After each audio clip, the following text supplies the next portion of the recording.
तो आज हम एक सच्ची और दिल दहला देने वाली घटना के बारे में बात करने वाले हैं, जिसे हमारे एक सब्सक्राइबर साहिल ने भेजा है।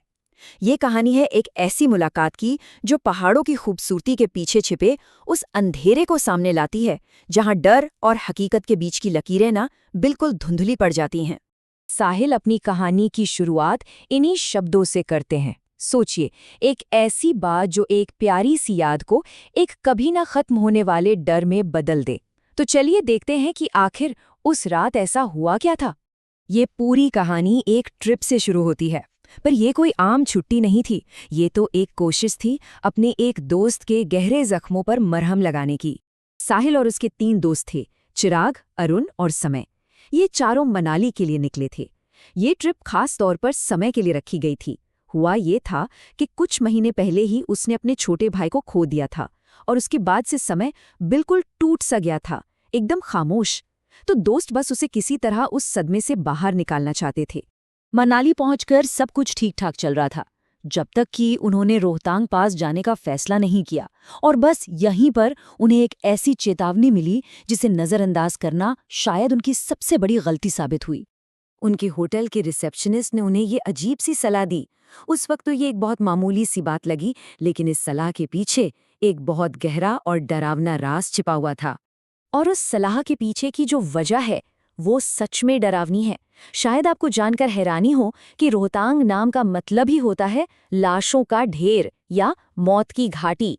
वहाँ की पुरानी कहानियों के हिसाब से अंधेरा होने के बाद यहाँ एक मायावी आत्मा भटकती है, जो रास्ते से गुजरने वालों को भरमाती है और उनकी मौत को एक हादसा बना देती है। लेकिन उन चारों ने इस चेतावनी को बस एक कहानी समझकर हंसी में उड़ा दिया। उन्हें लगा कि ये सब टूरिस्ट्स को डराने के लिए घड़ी गई बातें हैं, और बस यही सोच उन्हें एक भयानक अनुभव की तरफ ले गई। रोहतांग की खूबसूरती में दिन कैसे बीत गया पता ही नहीं चला, और जब उन्होंने वापसी का सफर शुरू किया तब तक रात हो चुकी थी और उन खतरनाक पहाड़ी रास्तों पर घना कोहरा छा गया था। कोहरे की वजह से गाड़ी की रफ्तार बहुत ही धीमी थी। तभी उनकी नज़र सड़क किनारे एक पत्थर पर पड़ी, जिस पर लिखा था मनाली 28 किलोमीटर्स। लेकिन अजीब बात यह थी कि उस कड़ाके की ठंड में उस पत्थर पर एक आदमी बैठा था और उसने सिर्फ एक धोती पहन रखी थी। लेकिन असली खौफ तो तब शुरू हुआ जब करीब 20 मिनट गाड़ी चलाने के बाद वो फिर से उसी पत्थर के पास पहुंच गए, और फिर कुछ देर बाद तीसरी बार। अब ये साफ हो चुका था कि वो किसी अजीब से टाइम लूप में, मतलब समय के मायाजाल में फंस चुके थे। एक ऐसा जाल जो उन्हें बार बार उसी 28 किलोमीटर के निशान पर वापस ला रहा था। और मामला तब और भी ज्यादा उलझ गया जब उन्होंने घबराहट में एक दूसरे से बात की। ये जानकर तो उनके होश ही उड़ गए कि उस पत्थर पर हर किसी को कुछ अलग ही नजारा दिखा था। यहाँ आकर ये घटना और भी ज्यादा रहस्यमयी हो जाती है। साहिल को एक आदमी दिखा सफेद धोती में, तो चिराग को एक छोटी बच्ची हाथ में खिलौना लिए हुए, और अरुण को एक अकेला काला घोड़ा। सोचिए, एक ही जगह एक ही वक्त पर 3 बिल्कुल अलग अलग अनुभव। इस बात ने उनके मन में सवाल खड़ा कर दिया कि जो भी हो रहा है वो हकीकत है भी या नहीं। मगर इन सब के बीच समय का बर्ताव सबसे अजीब और परेशान करने वाला था। वो कुछ देख नहीं रहा था, बल्कि इस बात पर जोर दे रहा था कि उन्हें रुककर किसी की मदद करनी चाहिए। ऐसा लग रहा था मानो वो किसी ऐसी चीज से जुड़ रहा था जिसे बाकी दोस्त महसूस नहीं कर पा रहे थे। अब तक जो डर अनजाना और धुंधला सा था, वो अब एक सीधी और खौफनाक हकीकत में बदलने वाला था। तभी अचानक कोहरे में से एक लड़का उनकी कार के साथ साथ दौड़ने लगा।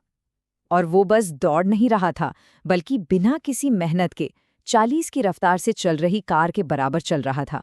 उसके कपड़े मिट्टी से सने हुए थे और चेहरे पर चोट के निशान थे। इससे पहले कि कोई कुछ भी समझ पाता, समय ने अपनी खिड़की नीचे की और उस लड़के को घूरने लगा।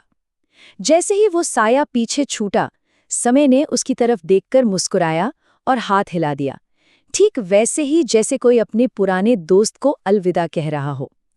सच कहूं तो ये पल सबसे ज्यादा डरावना था। किसी तरह से वो लोग उस लूप को तोड़कर देर रात होटल पहुंचे। सब इतने ज्यादा डरे हुए थे कि उन्होंने फैसला किया कि सुबह बात करेंगे और सोने चले गए। लेकिन करीब रात 3:30 बजे साहिल की आंख एक धीमी गुनगुनाने की आवाज से खुल गई। उसने देखा कि समय कमरे में लगे शीशे के सामने बैठा है और खुद अपने अक्स को देखकर एक लोरी गा रहा है। लेकिन शीशे में जो दिख रहा था वो समय नहीं लग रहा था। उसकी आंखें एकदम लाल थीं, गर्दन पर ऐसे निशान थे जैसे किसी ने गला घोंटा हो, और चेहरे पर एक बहुत ही अजीब सी मुस्कान थी। जब डरे हुए दोस्त कमरे से बाहर भागने लगे तो समय ने एक बच्चे की बिल्कुल मासूम आवाज में उनसे ये सवाल पूछा, और ये पूछते ही वो बेहोश होकर गिर पड़ा। अब शक की कोई गुंजाइश नहीं थी, समय पर किसी बुरी आत्मा का साया था। अगली सुबह उन्होंने बिना कोई देर किए मदद की तलाश शुरू कर दी। अब उनका मकसद सिर्फ मनाली से निकलना नहीं था, बल्कि समय को उस चीज से आज़ाद कराना था जिसने उसे अपने वश में कर लिया था। उन्हें एक स्थानीय जानकार पंडित के पास ले जाया गया।